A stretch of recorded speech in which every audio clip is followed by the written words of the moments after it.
Hello all. நம்ம கிட்ட யாராவது உங்க வாழ்க்கையிலேயே உங்களுக்கு ஒரு மிகப்பெரிய ஒரு ஆசை என்ன அப்படின்னு கேட்டோம்னா நம்ம எல்லாருமே சொல்லுவோம் சொந்த வீடு வாங்குறது தான் நம்ம வாழ்க்கையில ஒரு மிகப்பெரிய ஆசைன்னு சொல்லுவோம். ஸோ அந்த சொந்த வீடு அப்படிங்கிறது எல்லாத்தோட வாழ்க்கையிலயும் ரொம்பவே ஒரு இம்பார்ட்டண்ட்டான விஷயமா இருக்கு.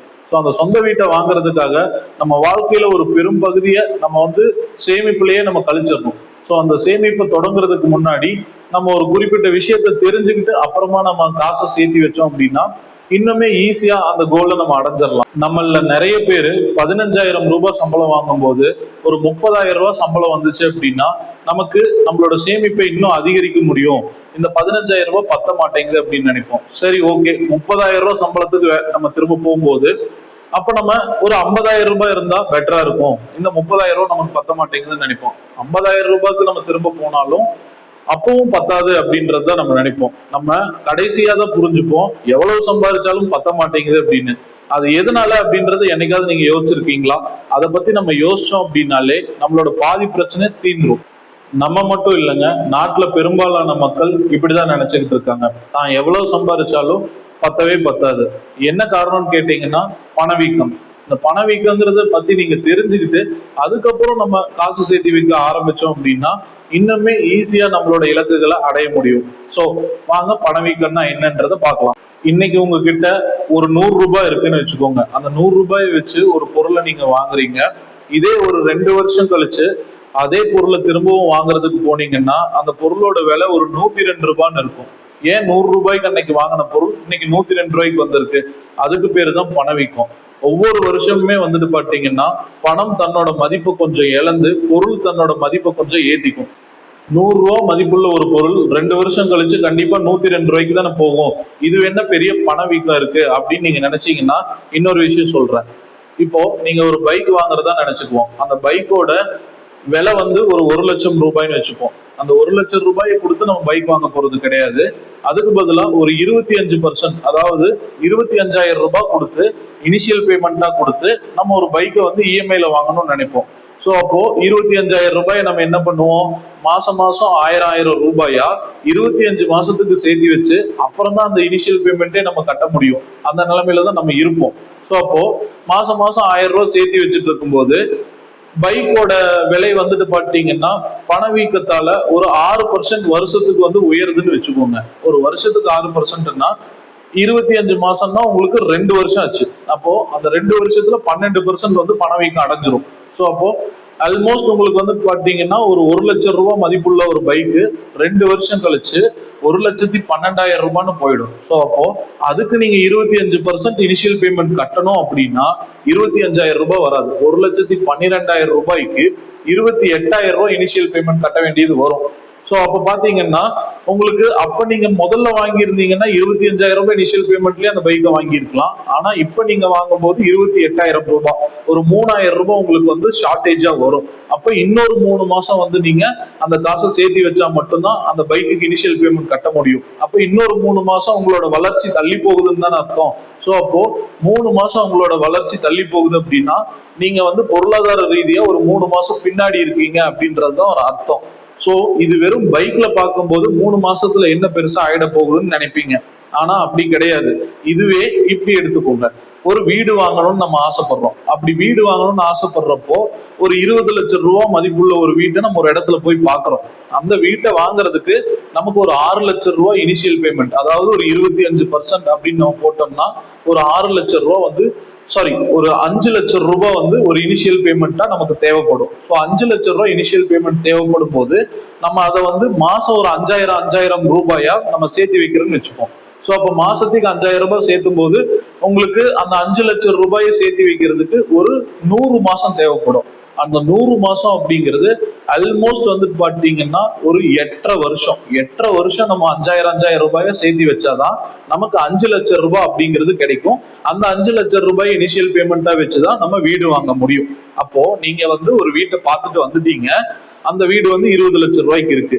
ஸோ நார்மலாவே கோயம்புத்தூர், இப்ப நம்ம கோயம்புத்தூர்ல இருக்கோம். ஸோ அதனால கோயம்புத்தூரை வச்சு நான் உங்களுக்கு வீடியோல சொல்றேன். இப்போ டயர் 2 சிட்டி, கோயம்புத்தூர் மாதிரியான டயர் 2 சிட்டிலேயே பாத்தீங்கன்னா ஒரு வருஷத்துக்கு ரியல் எஸ்டேட்டோட பண மதிப்பு, பணவீக்கம் அப்படிங்கிறது ஆல்மோஸ்ட் 10% மினிமம் 10% பணவீக்கம் இருந்துச்சு அப்படின்னா, அப்போ ஒவ்வொரு வருஷத்துக்கும் 20 லட்சம் ரூபாய்க்கு 10% கணக்கு போட்டு பாத்தீங்கன்னா ஆல்மோஸ்ட் ஒரு 42 லட்சம் வந்து ஒரு 8வது வருஷத்துல உங்களுக்கு வந்துடும். ஸோ அப்போ நீங்க 20 லட்சம் ரூபாய்க்கு பார்த்த வீட்டோட மதிப்பு 42 லட்சம் ரூபாய்க்கு போய் நிற்கும், நீங்க காசு சேர்த்தி வச்சு எடுத்துட்டு போய் இனிஷியல் பேமெண்ட் கட்டும் போது. ஸோ அப்போ நீங்க 42 லட்சத்துக்கு 25% இனிஷியல் பேமெண்ட்னு போட்டீங்கன்னா உங்களுக்கு தேவைப்படுற அமௌண்ட் ஆல்மோஸ்ட் ஒரு 10.5 லட்சம் தேவைப்படும். ஸோ அந்த 10.5 லட்சம் அப்படிங்கும் போது உங்க கையில இருக்கிறது வெறும் 5 லட்சம். ஸோ அப்போ நீங்க திரும்பவும் மீதி இன்னொரு 5.5 லட்சத்தை சேர்த்துனா மட்டும்தான் அதே இடத்துல உங்களால வீடு வாங்க முடியும். ஸோ அப்போ நீங்க யோசிச்சு பாருங்க, 5 லட்சம் சேர்த்துறதுக்கே ஆல்மோஸ்ட் ஒரு 8.5 வருஷம் ஆயிடுச்சு. திரும்பவும் இன்னொரு 5.5 லட்சம் சேர்த்தணும் அப்படின்னா இன்னொரு 9-10 வருஷம் ஆகும். ஸோ அப்படின்னா என்ன அர்த்தம்? நீங்க வந்து ஒரு 9-10 வருஷம் வந்து உங்களோட பொருளாதார ரீதியா பின்தங்கி இருக்கீங்க அப்படின்றதுதான் அதோட மீனிங். ஸோ இதை தெரிஞ்சுக்கிட்டு நம்ம பணத்தை கரெக்டா சேர்த்தி கரெக்டா முதலீடு பண்ணா மட்டும்தான் நம்மளால அந்த சொந்த வீடுங்கிற ஒரு கனவை அதே இடத்துல நம்ம நினைச்ச இடத்துல அடைய முடியும். ஸோ இந்த ஒரு விஷயத்தை தான் வந்து பாத்தீங்கன்னா 3 BHKன்னு ஒரு சமீபமா ஒரு படம் வந்துச்சு, அதுல காட்டியிருப்பாங்க. அவங்க சொந்த வீடு வாங்கணும் அப்படின்னு அந்த ஃபேமிலி நினைச்சு ஒரு டைம்ல போய் ஒரு வீட்டை பார்த்துட்டு வருவாங்க. அந்த வீட்டை வந்து ஒரு 5 வருஷமா சேர்த்து வச்சு கஷ்டப்பட்டு அதுக்கப்புறம் திரும்ப போய் கேட்கும்போது அந்த இடத்துல வேல்யூ கூடி போச்சு, நீங்க கொடுக்குற காசு பத்தாது அப்படின்னு சொல்லுவாங்க. ஸோ அவங்க திரும்பவும் கொஞ்சம் கொஞ்சமா சிட்டியை விட்டு அவுட்டர்ல போய் தேடி கடைசியில் அங்க வீடு வாங்குவாங்க. இப்ப நீங்க நல்லாவே புரிஞ்சிருப்பீங்க, பணவீக்கத்தால நம்மளோட சேமிப்பு எந்த அளவுக்கு வந்து பணவீக்கத்தால பாதிக்கப்படுது அப்படின்றது உங்களுக்கு தெரிஞ்சிருக்கும். சோ இந்த பணவீக்கத்தால பாதிக்கப்படாம நம்மளோட சேமிப்பை வளர்க்கணும் அப்படின்னா சும்மா சேமிச்சு வச்சா மட்டும் பத்தாது.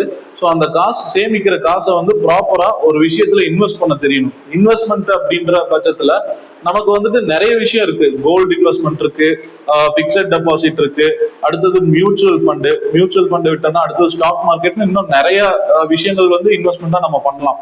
இதுல ஒவ்வொன்றுலையுமே வந்து பாத்தீங்கன்னா ஒவ்வொரு ரிஸ்க் இருக்கும். ஸோ இப்போ கோல்டுன்னு எடுத்துக்கிட்டீங்கன்னா அதுக்கு ஒரு ரிஸ்க் ஃபேக்டர் இருக்கும், ஸ்டாக் மார்க்கெட்டுக்குன்னு எடுத்துக்கிட்டீங்கன்னா அதுக்கு ஒரு ரிஸ்க் ஃபேக்டர், மியூச்சுவல் ஃபண்ட்ல ஒரு ரிஸ்க் ஃபேக்டர், அந்த மாதிரி ஒவ்வொன்றுலையுமே ஒவ்வொரு ரிஸ்க் இருக்கும். ரிஸ்க் இல்லாம எதுவுமே பண்ண முடியாது. ஆனா நம்ம வந்துட்டு 0 ரிஸ்க்ல இருந்து ஸ்டார்ட் பண்ணி கொஞ்சம் கொஞ்சமா நம்மளோட ரிஸ்க் அதிகப்படுத்துறது மூலமா எந்த அளவுக்கு ரிட்டர்ன்ஸ் நம்ம எடுக்கலாம் அப்படிங்கிறத அடுத்தடுத்து நான் வீடியோல நான் உங்களுக்கு சொல்றேன். ஸோ இப்படி நம்ம இன்வெஸ்ட் பண்றது மூலமா நம்ம அந்த பணவீக்கத்தோட மதிப்பை உடைச்சு நம்மளோட சேமிப்பை உயர்த்த முடியும். ஸோ அப்ப நீங்க அந்த 5 லட்சம் ரூபாய் சேமிப்பு அப்படிங்கிறது பணவீக்கத்தால 10.5 லட்சம் தேவைப்படுற இடத்துல நீங்க பணவீக்கத்தை உடைச்சு நீங்க அதிகம் உங்களோட சேமிப்பை கரெக்டா இன்வெஸ்ட் பண்ணியிருந்தீங்க அப்படின்னா நீங்க வந்து 10 லட்சம் ரூபாய் இருந்திருக்கலாம். சோ அப்போ நீங்க நினைச்ச இடத்துலயே உங்களால அந்த வீட்டை வாங்கியிருக்க முடியும். அப்படி சேர்த்தலங்கிற பட்சத்துல உங்களுக்கு காசு கண்டிப்பா பத்தாது. அப்ப நீங்க வந்து சிட்டி போய் தான் நீங்க வீடு வாங்குற மாதிரி இருக்கும். அங்க இருந்து ஆபீஸ் போகணும், ஸ்கூல் போகணும், ரொம்ப லாங் டிராவல் பண்ண வேண்டிய சிச்சுவேஷன் கண்டிப்பா வரும். பணவீக்கத்தை தோற்கடிச்சு பணத்தை சேமிக்கிறது அப்படிங்கிறது ஒரு பெரிய விஷயம் இல்லைங்க, ஈஸியான விஷயம் தான். ஆனா நம்ம ரிஸ்க் எந்த அளவுக்கு எடுக்கிறோங்கிறத பொறுத்து கொஞ்சம் கொஞ்சமா நம்மளோட பணவீக்கத்தை உடைச்சு நம்மளோட சேவிங்ஸை வந்து அதிகப்படுத்த முடியும். ஸோ இதை வந்துட்டு பார்த்தீங்கன்னா 0 ரிஸ்க்ல ஆரம்பிச்சு கொஞ்சம் கொஞ்சமா 50%, 60% ரிஸ்க் பேஸ் பண்ணி உங்களுக்கு எப்படியெல்லாம் இன்வெஸ்ட் பண்ணணும் அப்படிங்கிறத நான் அடுத்தடுத்த வீடியோல நான் உங்களுக்கு சொல்லித்தரேன். உங்களுக்கு வீடியோ பிடிச்சிருந்ததுன்னா சப்ஸ்கிரைப் பண்ணி வச்சுக்கோங்க, மறக்காம லைக் பண்ணிடுங்க, பெல் பட்டனையும் ப்ரெஸ் பண்ணி வச்சுக்கோங்க. வீடு வாங்கணும் அப்படின்னு நினைச்சுக்கிட்டு இருக்க ஒரு சராசரி ஒரு மிடில் கிளாஸ் ஃபேமிலியில இருக்கக்கூடிய உங்களோட நண்பர்களுக்கோ இல்லை உங்களுக்கு தெரிஞ்சவங்களுக்கோ இந்த வீடியோ பிடிச்சிருந்தா நீங்க மறக்காம ஷேர் பண்ணுங்க. என்றும் உங்களுடன் நான் பிரவீன்.